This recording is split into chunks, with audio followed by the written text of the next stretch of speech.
Moi, je te le dis clairement, si le PSG est au complet, avec Mbappé depuis le départ, mais Tuchel, Pierre, je pense que je serai d'accord avec toi, j'anticipe sur ce que tu vas dire. S'il doit y avoir sanction, il y a sanction. On ne doit pas être dans le court-termisme, même si c'est un match important. Le match qu'ils ont gagné ce soir de cette façon, même s'il y avait eu nul, c'est peut-être bon signe pour la suite d'imposer une autorité. Non, tu vas dire que c'était à Marseille d'en profiter, justement. Exactement. Pour moi, Tuchel, au début, c'est limite un cadeau pour l'OM. Sauf que Garcia décide de jouer sans attaquant, donc en gros, de jouer la trouille au cul en se disant s'il y a une balle de contre, un truc, on peut y arriver en mettant de l'intensité.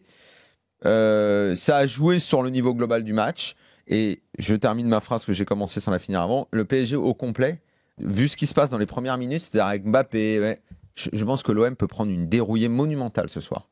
Mais vraiment, c'est parce que Choupo-Moting, bon, vraiment, il a un niveau. Disons qu'il n'a pas de ballon, surtout. C'est surtout qu'il a, voilà, mais dans un match comme ça, dans une organisation comme ça, terrain, ouais, voilà, tu peux pas le trouver. Le 109 avec Neymar tout seul. Enfin, c'est pour ça. Et pourtant, dans le début, ils ont des opportunités sans avoir d'occasion de but. Hein, mais je dis des ballons comme où tu sens les situations, tu vois l'OM, mais se faire déséquilibrer en 3 passes.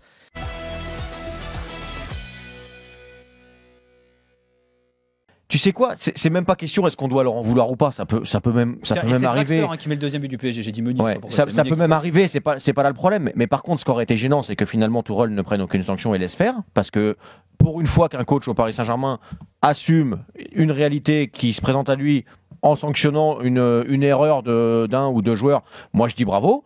Et puis l'histoire est belle parce que le joueur il est piqué. Je parle de Kylian Mbappé parce que Rabiot a fait une entrée un peu moins remarquée. Mais le joueur est piqué au vif, ça lui plaît pas d'être sanctionné. Et heureusement que ça lui plaît pas. D'ailleurs, s'il s'en foutait, ce serait un peu plus dommageable. Là, il s'en fout pas, il est piqué au vif, il rentre, il fait une très bonne rentrée.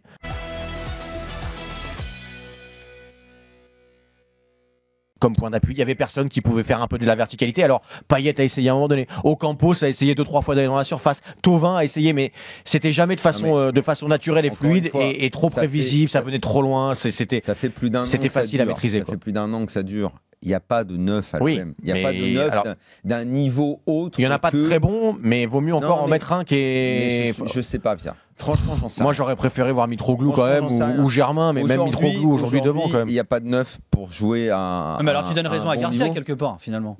Parce que tu dis joue le petit bras, mais si tu dis il n'y a pas de vrai neuf, autant qu'il tente quelque chose, non ? Alors, s'il doit tenter quelque chose, déjà, il faut analyser qu'est-ce que tu vas faire si tu veux vraiment jouer avec le 4-3-3. Comment tu vas t'organiser pour Payet ? Parce que ça restera un problème. Et qui tu sors ? Énormissime quand tu joues un gros match.